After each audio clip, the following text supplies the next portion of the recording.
இயேசுவுக்கே புகழ். இன்றைய இறைவார்த்தைகளின் விளக்க உரை. இஸ்ரவேல் அரசை பற்றி நாம் மீண்டும் நினைவு கூறுவோம். முதல் அரசரான சவுல் ஆண்டவருக்கு கீழ்ப்படியவில்லை. எனவே சவுலின் குடும்பத்தை நிலைநிறுத்துவதற்கான தமது அங்கீகாரத்தை இறைவன் விலக்கிக் கொள்கிறார். சவுலுக்கு பிறகு அடுத்த அரசராக இருப்பதற்காக தாவீது இறைவனால் தேர்ந்தெடுக்கப்படுகிறார். சவுல் தாவீதின் மீது பொறாமை கொண்டு அவரை கொல்ல சதி செய்திருந்தாலும் தாவீது எப்பொழுதும் அவரை மன்னித்தார். அவர் மீது எந்த கோபமும் கொள்ளவில்லை. மேலும் இறைவனால் திருப்பொழிவு செய்யப்பட்ட தனது அரசராக அவரை மதித்தார்.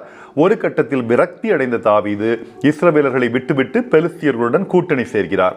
இறைவன் ஒரு முழுமையான கூட்டணியை அங்கு தடுத்து தாவீதை திரும்ப கொண்டு வருகிறார். அமலேக்கியர்கள் தாவீது மற்றும் அவருடைய ஆட்களின் குடும்பங்களையும் உடைமைகளையும் திருடிச் செல்கிறார்கள். இறைவனுடைய உதவியுடன் தாவீது அமலேக்கியர்களை தோற்கடித்து அனைவரையும் எல்லாவற்றையும் திரும்ப கொண்டு வருகிறார். இதற்கிடையில் சவுல் அரசரும் அவருடைய 3 மகன்களும் பெலிஸ்தியர்களுக்கு எதிரான போரில் கொல்லப்படுகிறார்கள். சவுலின் படைக்கலன் தாங்குவோன் அவர் இறந்து விட்டதை கண்ட போதிலும் சவுலின் மகுடத்தையும் கைகாப்பையும் சுமந்து கொண்டு வந்த சவுலின் பாசறையை சார்ந்த ஒரு அமலேக்கியன் சவுல் இறந்து விட்டதாக தாவீதிடம் தெரிவிக்க வருகிறான். இஸ்ரவேலின் வருங்கால அரசரான தாவீதை கவர்ந்து பெரும் வெகுமதியை பெறுவதற்காக ஒரு தவறான அமலேக்கியன் செய்த ஒரு வழக்கமான ஏமாற்று செயலாக கூட இது இருந்திருக்கலாம். எல்லா அமலேக்கியர்களையும் அழிக்கும் இறைவனுடைய பணியில் தாவீது இருந்ததால் தனது ஆட்களை கூப்பிட்டு அவனை வெட்டி போட சொல்கிறார். பொறாமை, வெறுப்பு, வன்மம் மற்றும் தேவபக்தியற்ற தன்மையால் சவுல் தாவீதின் குடும்பம், வீடு, தொழில், பாதுகாப்பு, தாவீதின் வாழ்க்கையின் சிறந்த ஆண்டுகளை பறித்து கொள்கிறார்.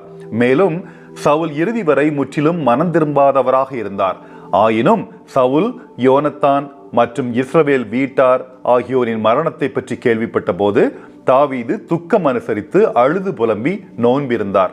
இன்றைய மார்க்கு நற்செய்தி இயேசுவின் உறவினர்கள் இயேசு தன்னை ஈடுபடுத்தி கொண்ட விரிவான அர்ப்பணிப்புகளால் மகிழ்ச்சியற்றவர்களாக இருந்திருக்கலாம் என்பதையும், எனவே அவர்கள் அவரை கூட்டத்தில் இருந்து வெளியே அழைத்துச் செல்ல முயன்றார்கள் என்பதையும் குறிப்பிடுகிறது.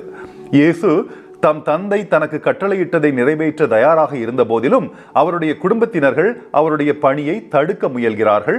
ஒருவேளை அவரை வலுக்கட்டாயமாக நாசரேத்துக்கு திரும்ப அழைத்து சென்று ஒரு நல்ல தச்சராக அவர் தனது பாதுகாப்பான வேலையில் கவனம் செலுத்த வைக்க அவர்கள் விரும்பி இருக்கலாம். பொருத்தமாக இன்று நாம் ஒரு 1000 சலேசியன் சபை நிறுவனருமான புனித பிரான்சிஸ் டிசேல்ஸை கொண்டாடுகிறோம். அவருடைய குடும்ப உறுப்பினர்கள் அவருக்கு எதிராக இருந்த போதிலும் கடவுள் தனக்கு அளித்த பணியை அவர் நிறைவேற்றினார். ஆகவே எப்போதும் நாம் கடவுளின் திருவுளத்தை மட்டுமே பின்பற்ற வேண்டும். ஆமென்.